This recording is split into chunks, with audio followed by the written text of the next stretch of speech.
because Bob Ross's paintings aren't hanging in the Guggenheim, I don't think. I don't think there are any Rosses in the Louvre. Are there? I'm not sure that was his goal. And man, this is exactly why I have a Funko of Bob Ross on my desk. It wasn't his goal to be in the Guggenheim.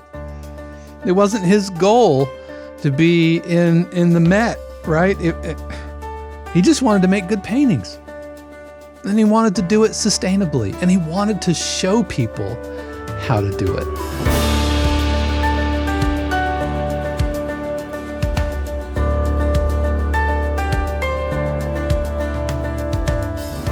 What is happening, everybody? This is Dave Croft, and welcome back to another episode of the 52 Qs podcast, your weekly insight into the world of production, library, and sync music. Whether you are brand new to the industry, just curious about what all of this is about, or maybe you have thousands of placements, either way, I promise you, you're in the right place. As always, a huge word of thanks to the family, friends, and neighbor subscribers of 52 Qs who really do keep all of this going. If you want to learn more about how you can support 52 Qs while also unlocking a ton of subscriber perks like live streams, workshops, Zoom feedback sessions, pitching to real music libraries, then be sure to tune in a little bit later in today's episode. Speaking of today's episode, I'm going to put my professor hat on, complete with whiteboard and dry erase markers. Okay, maybe not dry erase markers, but I'm going to go old-fashioned lecture and talk about originality and how maybe being 100% original isn't necessarily the goal for production music composers. Now, I know that feels like heresy, but just stick with me, and we'll talk about that a little bit later. As far as my week, it's been a really, really interesting week. Finally getting back into a routine. You know, I talked previously about how if I'm knocked out of my routine, that things kind of go sideways. And I've found myself kind of coming to an epiphany, and it's really, really interesting because this coincides with a video that John Mayer just released a few days ago. So it must be something in the water. And I've been talking to other composers. We talked about it this week in office hours. And that is, you know, the busier I get, the more life happens, the more my business grows, and whether it's being a composer, whether it's being, part publisher, building the 52 Qs business with my wife, Mrs. 52 Qs, Shannon, I am finding that my composing time is getting more and more precious. And I didn't even mention the full-time job I have where I'm a department chair at Full Sail University. So there's that as well. And I don't have as much time to write as I once did. I think back like 5 years ago, 6 years ago, even before the YouTube channel, before the community, when 52 Qs was just a Facebook group. And I could literally just kind of sit around and write whatever I wanted to, or I would get a bunch of orders from libraries and fulfill those orders. But I'm finding that because my time is getting more and more precious, that I have got to be significantly more selective of the projects that I take on in the time that I have to write. And what that has meant for me is I'm starting to say no, or rather I need to get better at saying no to projects that don't fulfill me creatively and, dare I say, artistically. And I've talked about how this isn't art, and I am not an artist, but instead it's much more in the intersection of art and commerce. And that's something that Questlove talks in his book, The Creative Quest, how what we do is at the intersection of art and commerce. And that can be pretty brutal. And so when you are balancing your creative fulfillment with fulfilling orders, then you have to find every opportunity to make sure that that Venn diagram overlaps as much as possible. And so what it means for me is I'm not going to say yes to projects that I really don't enjoy writing. Like when you do this, when you monetize your passion or try to turn a hobby into a business, it's going to knock off some of the shine off of it. That's just how it goes. That's just business and life in the creative arts. And that's true. And I don't think that's going to go away. But that also means that whatever is left, I have to make sure that I'm doing things that fulfill me on some level. That's fun. That is play. That is rewarding beyond just it being completed and getting air, which is awesome. I don't take that for granted at all. But I'm going to be on the lookout. I'm going to be on the lookout for projects and only saying yes to projects that I know I really want to do. So in addition to 2025 being my year of collaboration, 2025 is also going to be my year of saying yes to what I really want to write.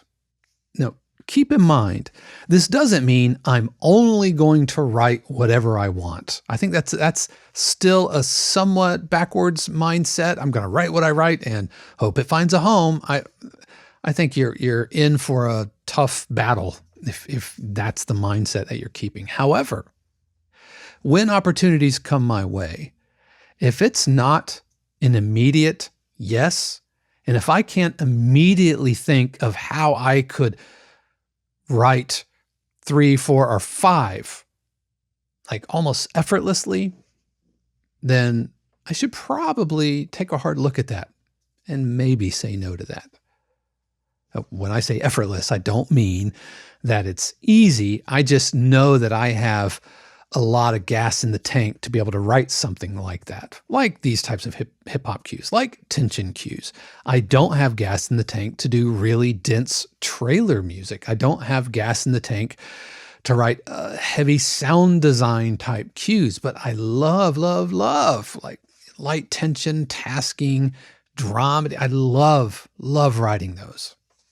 So next year, the year of collaboration and the year of writing what fulfills me and finding libraries that need what fulfills me. So yeah. By the way, a little bit later, we are going to be checking out Ghost in the Machine, and you can hear for yourself and see what you think. See what you think about that. As far as this week's topic, like I said, I want to go a little professorial here because I want to talk about originality. Now, let me first talk about how I perceive originality, and then I want to talk about how originality fits and what that means to us production music composers, and what's the difference between original and unique. Okay, so originality is a spectrum. And so if we have a line here, and for you folks just listening on the audio, I'll try my best to kind of voice over everything that we're doing. All right, so down here on the very, very bottom of this scale is plagiarism. Plagiarism, all right? That is intentionally or unintentionally passing off somebody else's intellectual property as your own. It's bad. It's illegal. Get you thrown in jail, get you tossed out of a library. It's a massive headache.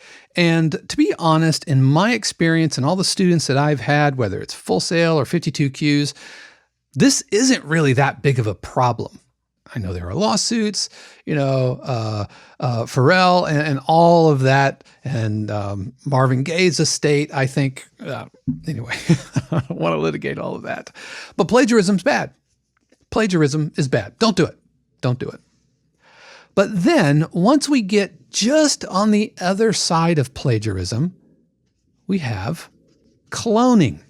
Okay, now cloning, aka sound-alikes, this is when a library is asking us to write a piece of music that sounds deliberately like another piece of music that they can't or won't license for myriad reasons. One example that that happened to me, and I haven't done a ton of clones or sound-alikes, but it has happened. One year for the Super Bowl, the producers for the Super Bowl when it was one of the years when they were with CBS, because the Super Bowl moves to different networks between NBC, Fox, and CBS. It kind of moves around. One year, they were running a feature story on Joe Namath. And so Joe Namath, a famous football player for the Jets, he famously said for one of the Super Bowls, was it like Super Bowl III or something? For one of the Super Bowls, like guaranteed to win.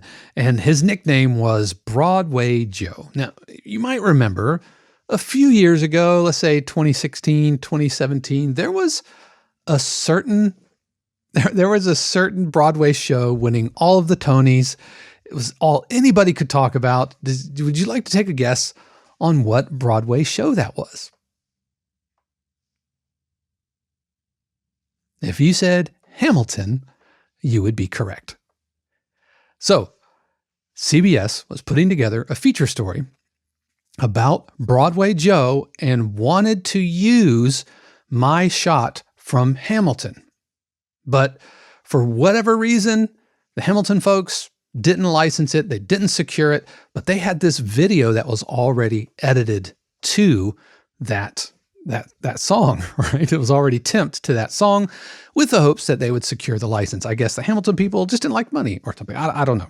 But we get a call, I think it's Friday, the Friday before the Super Bowl, and the producers are kind of in a panic saying, oh my gosh, we need a sound-alike of my shot. Can you help us out?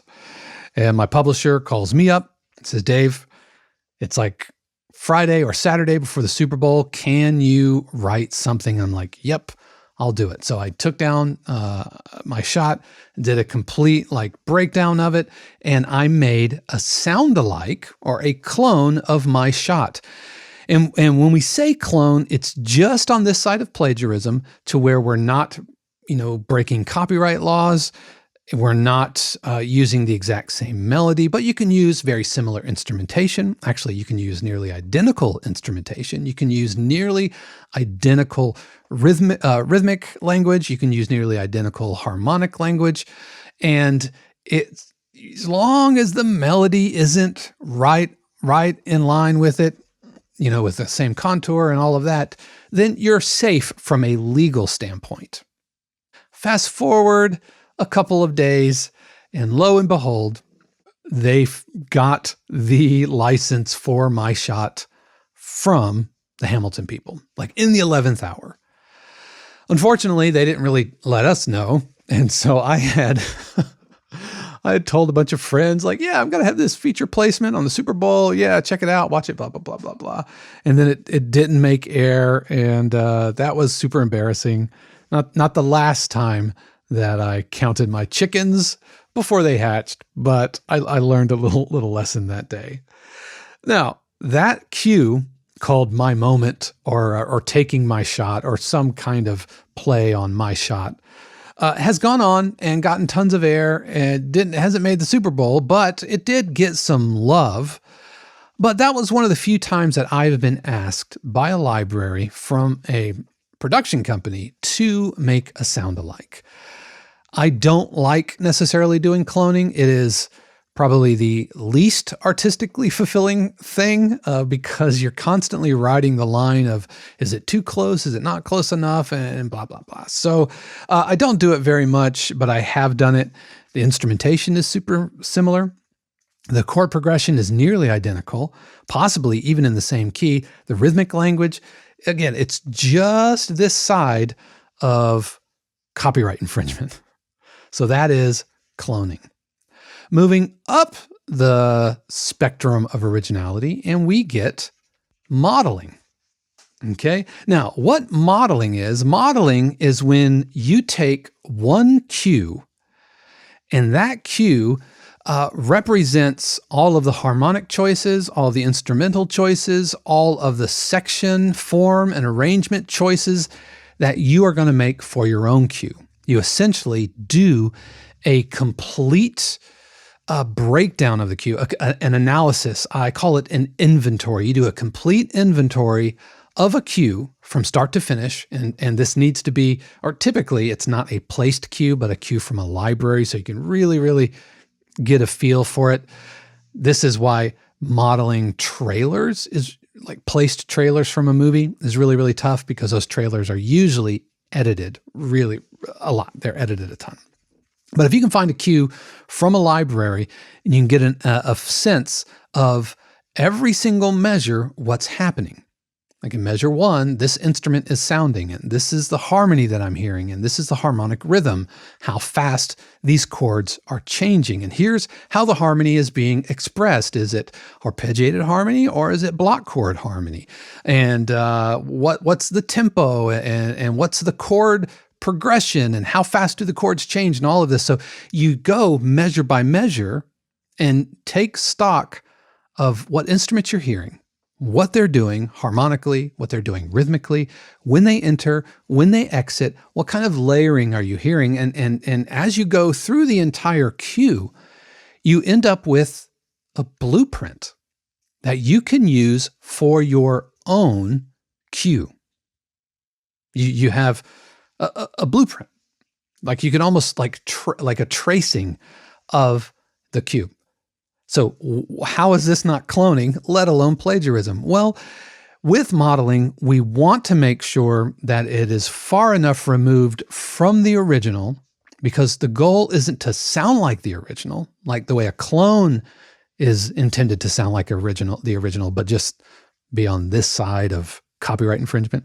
Modeling is about using the instrumentation, the harmonic language, the rhythmic language, when things enter, when they exit, as a structural blueprint. So in measure 1, if you hear a piano and it's playing eighth notes, then in your cue, you would have a piano playing eighth notes as well.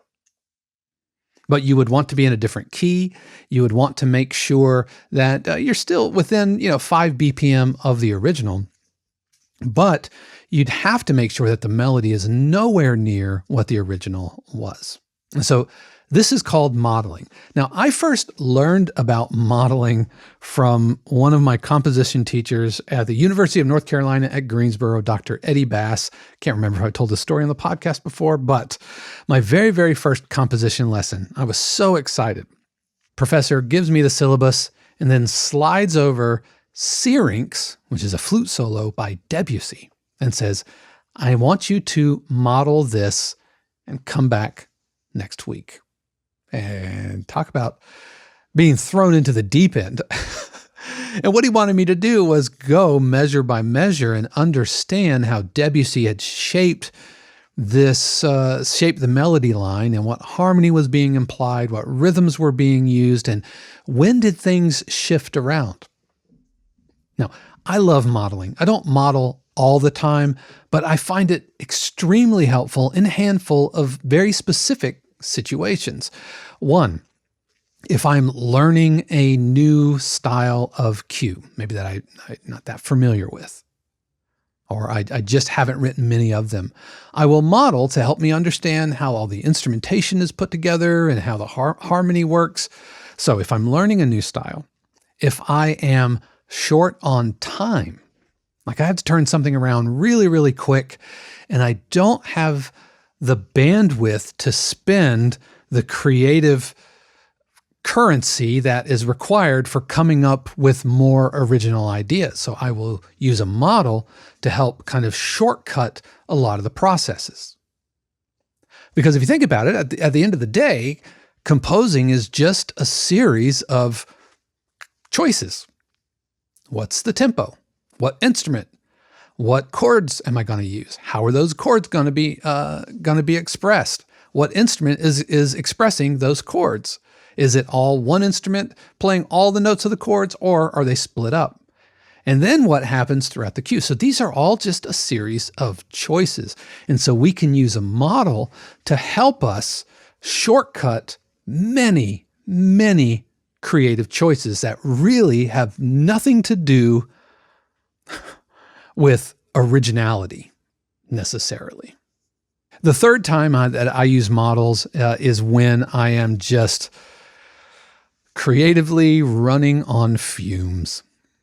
Yeah, if I'm just out of gas. And towards the end of the 3 albums that I did for Discovery of dramedy cues, this is back when they were wanting 15 cue albums. And they ordered up three dramedy hip hop cues. And so by the end of that 3rd album, I felt like I had explored every dark corner, gray area of the map multiple times. And so I used modeling to help buoy that process along, probably for like the last 5 or so. I modeled those. So those are the 3 times that I use models. Well, if I'm learning a new style, if I am short on time, or if I'm just out of gas, that's when I will use modeling. So plagiarism, stealing, bad. Cloning, just this side of plagiarism, but really leaning into the original where you don't trip up copyrights. Modeling is where you take one cue that you use as a structural blueprint that you can then use for your own cue to help shortcut a ton of compositional decisions. All right, then next up we have references. Now, what I mean by references is not just using one reference, but rather bringing in multiple references. Think about like putting them all in a pot and stirring and seeing what kind of blends together. Or let's think of it another way. Think of it like you're listening to a cue and you're like, ooh, I like that snare sound. Ooh, I like the reverb on that piano. Ooh, I like the chord motion on that. Ooh, I like how the brass is articulating the harmony there. Ooh, I like that synth pulse. Oh, what is that, like is it analog synth, or is it more kind of a grand? So using multiple references around a certain type of cue that you're looking to write, using those references to find common threads between them all so that hopefully you can successfully write a cue that a library would take if they are giving you the references. But it's kind of about panning for ideas, panning for gold. You're putting all of the references into a pan, you're swirling it around, and just certain nuggets kind of pop out. And you can take it and then you can assemble it. Again, it's not about plagiarism. It's not about stealing. It's not about taking ideas. It's about using references to, like we were talking about with modeling, to shortcut some of the compositional decisions that you have to make. And let's not forget, the whole reason we use references to begin with is to help us understand what a library is wanting, so that when they say, we want something that sounds surreal, or we want something that sounds inspiring, that we know what they're talking about. Especially when you're looking at different shades of the same emotion, like what's the difference between positive and happy and uplifting and inspirational? You know, those are all shades of the same color. And those shades are governed by the musical elements that exist within references. And so using references is super common, much more common than modeling, and where we spend most of our time when we are learning to write, or when we set out to write a cue. Because the last thing we want to do is just open up a blank DAW and then just start writing. That would be like trying to pay for something at a grocery store and you hadn't deposited into your bank account. And so just staring at a blank DAW is like trying to withdraw money from an empty bank account. So that is using references. We spend a lot of time. Now, the longer you work with references and the longer you absorb all of these references, then those references become influences. By the way, I know I have absolute terrible handwriting. I thought it would be cool so you get to see kind of classroom Dave writing on a whiteboard and everything, but oh well, I make no apologies.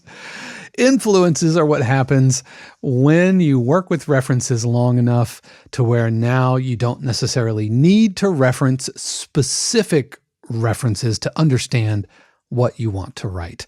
Think of it this way. This is if modeling and referencing is putting creative capital into your bank account, influences would be like drawing off of the interest that those references accrue. So now you don't have to look at references anymore. You don't have to listen to references because you've done 45 of these in a row. I've literally written hundreds of like epic hip hop cues. I rarely need to reference unless I'm feeling a little empty.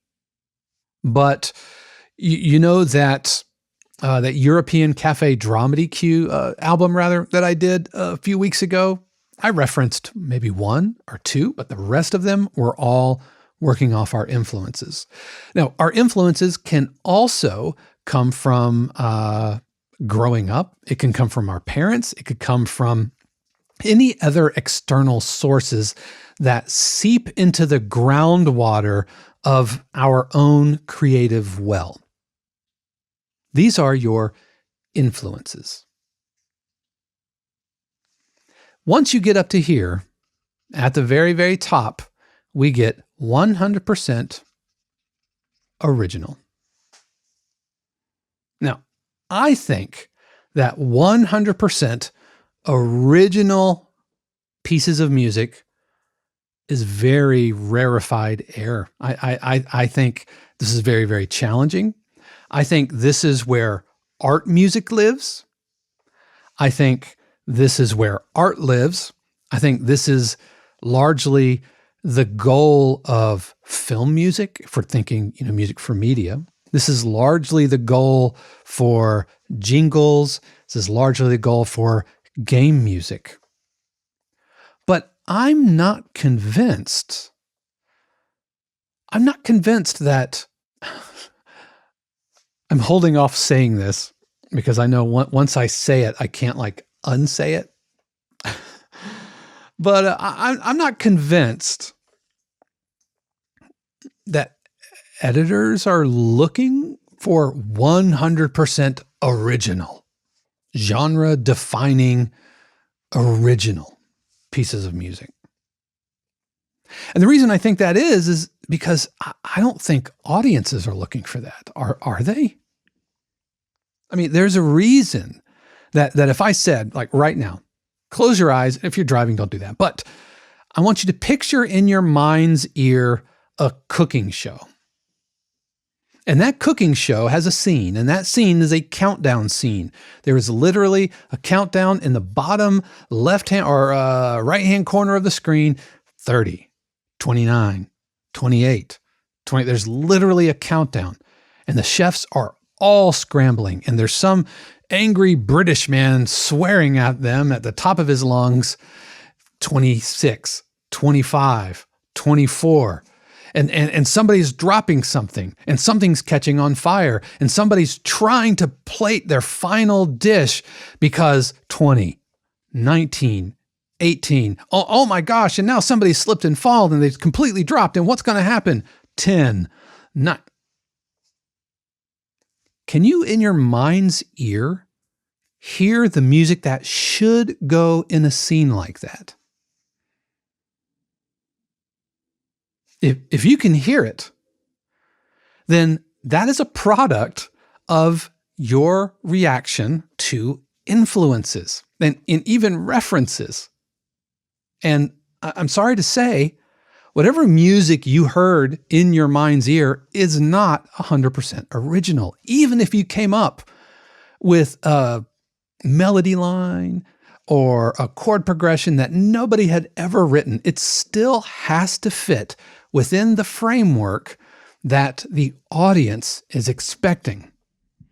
If you were to throw a polka cue underneath that, that might be an original thought, but that's going to subvert the expectations, and beyond all of that, it's going to shift the emotional tone of that scene. And so now it sounds kind of comedic. If you put like slow, ominous, ambient, droney music, then you'd think that not just, oh, the chefs aren't going to hit the deadline. No, you think, oh, somebody's fixing to get shivved.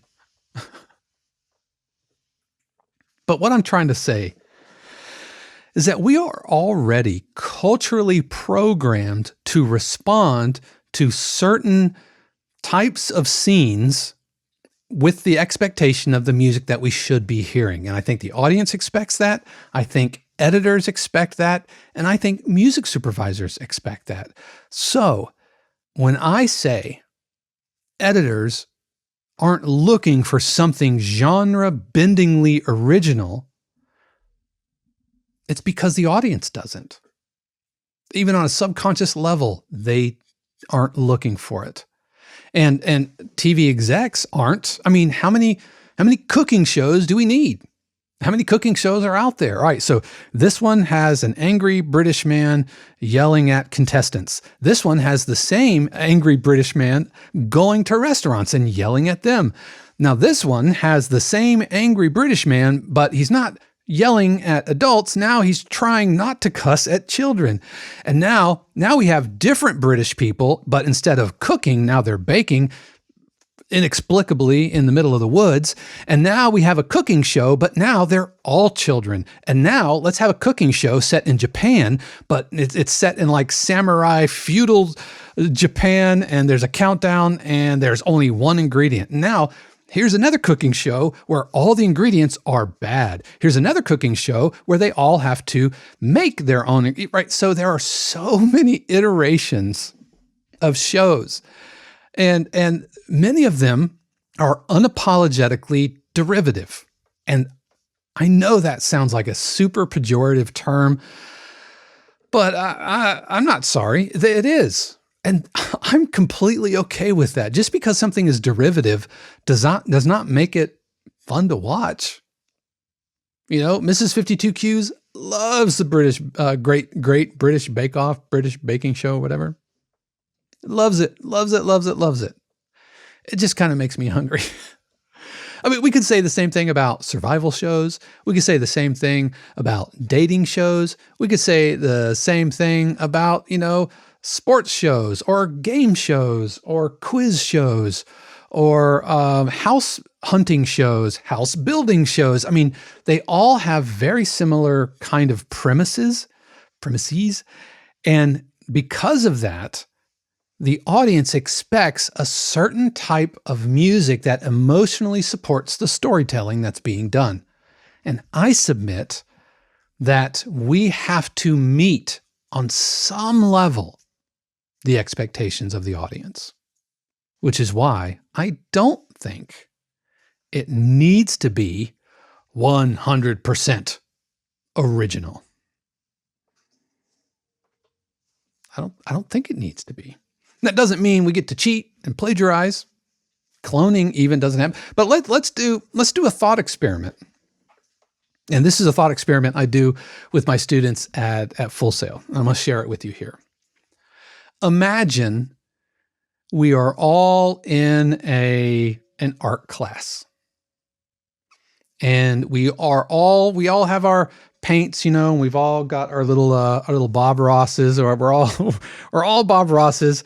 And so we have our paints, we have our easels, and we are all in a big giant circle, and we're all surrounding a subject in the middle. And that subject is our reference. It could be multiple references, it could be one reference. Let's use one reference. And it's an apple and an orange and a banana in a red bowl. That's our reference. We're all referencing that same reference. Now, I'm gonna take my painting and hang it here, and somebody else is gonna take his painting and paint it there, and she's gonna take her painting, and these are all hanging our paintings is submitting to different shows. That's how this metaphor is working. Okay, so here's the thought experiment. We are all going to paint our interpretation of that same subject, because that subject represents the expectation of the audience. And the editors and the music supervisors have to, on some level, meet that expectations. All right, so you with me? Every single one of our paintings is going to contain an apple and an orange and a banana in a red bowl. Now, all of our paintings are different because they're governed by our skill with the brush, our ability to interpret what we're seeing, and our relationship with what we're seeing. If you are an apple farmer, you probably know more about apples than somebody who is allergic to apples. But nonetheless, if I were to go around to each painting in the room, I could see shades of the same subject from painting to painting to painting. Here's a thought experiment, friends. Is your painting original? Did you just create a 100% original painting? Let me ask a follow-up, which I think informs the first question. Is your painting unique? Is your painting different from the student next to you or the painter on the other side? See, I think none of us are making 100% original paintings in that room in this experiment here. No, because we are all painting the same bowl of fruit. We're all using the same references. We're all dealing with the same expectations from the audience. So no, 30 people in the room, 30 paintings of fruit in the bowl. They're not original. But each person's painting is absolutely unique to them. Again, governed by their skill with the brush, their interpretation. Let's go one further.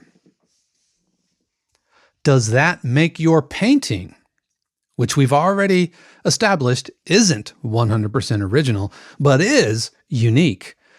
The fact that it isn't 100% original, does that make it any less yours? And I say no. Especially if you're on the upper end of the spectrum here. It is yours. Go sell your painting. I mean, Mr. Ross here made an entire career out of this. An entire career of essentially painting the same painting over and over.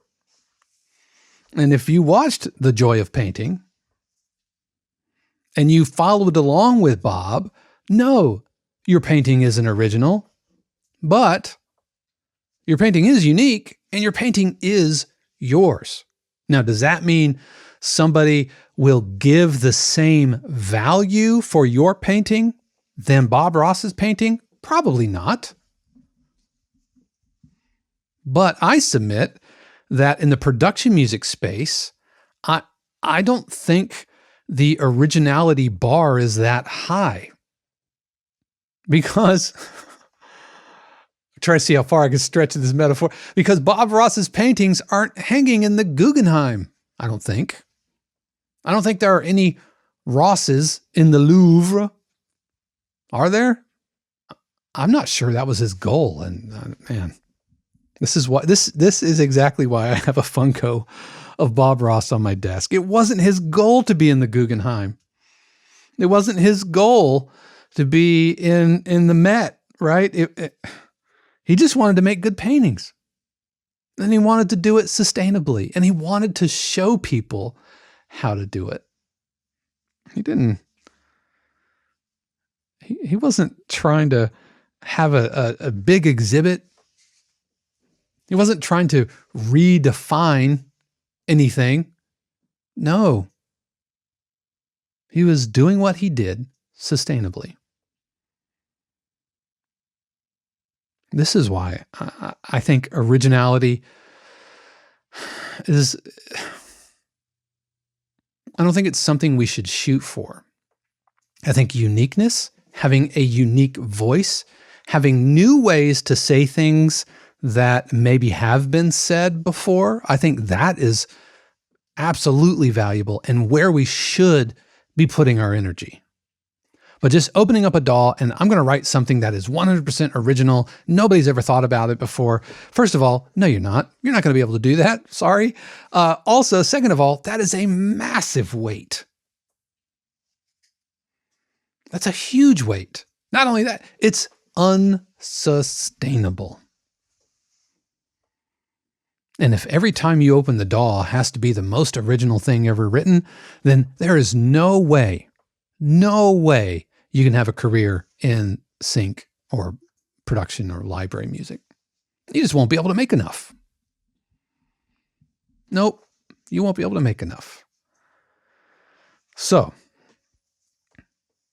what do you think? Is this absolute heresy? I hope it has gotten the wheels turning for you. I hope it was a little bit challenging, the originality versus uniqueness.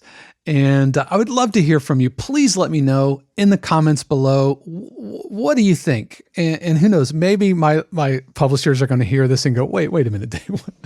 Maybe I'm stepping on a landmine here, but I would absolutely love to hear from you. Please let me know in the comments. I do read all of those comments and would absolutely love to hear from you. So we are going to take a super quick break. And when we return, we're going to take a listen to a hip hop cue that I really, really enjoyed writing that works as almost like a tensiony underscore type of hip hop cue. But first, here is an alternate version of me telling you all about how you can join the 52 Cues community. We'll be right back. Every week I talk about how this episode and the podcast and the community, the channel, would not be possible without the amazing support of our family, friends, and neighbors, subscribers of 52 Cues, who do pay their actual real-life money to keep all of this going. And in addition to being thriving members of the community, as well as supporting me and Shannon and everything that we're doing here, they also receive extra perks like live streams, workshops, Zoom feedback sessions, hundreds and hundreds of hours of video archives, weekly cue breakdowns, production music almanac, living ebook, and the opportunities to submit to real music libraries. Now, it's free to join 52 Cues. You can just go to 52cues.com and sign up, be a member of the community. We would love to have you. It will always be free to join the community. But if you've been watching, or if maybe this is your first time, but if you're wondering, is there a way to kind of level up my production music skills in the industry, meeting like-minded, super friendly, very generous composers? Then why don't you think about subscribing? Memberships start at around $4 a month, and we would love to have you. Again, that's 52cues.com.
That was Ghost in the Maschine. That is spelled Maschine, as in the machine, from Native Instruments. Kind of a play on words, and I guess only producers and EDM or hip hop producers are going to understand that reference. And I don't know. Maybe the libraries will get it. Maybe they won't. But if you are a family or friends subscriber, you can see a complete breakdown of Ghost in the Maschine. It was posted last week over in the 52 Qs community. But that is going to do it for me this week. Thank you so much for joining me. It is so great being with you. I know you have a ton of choices out there, whether you're watching on YouTube or listening to the audio on the go.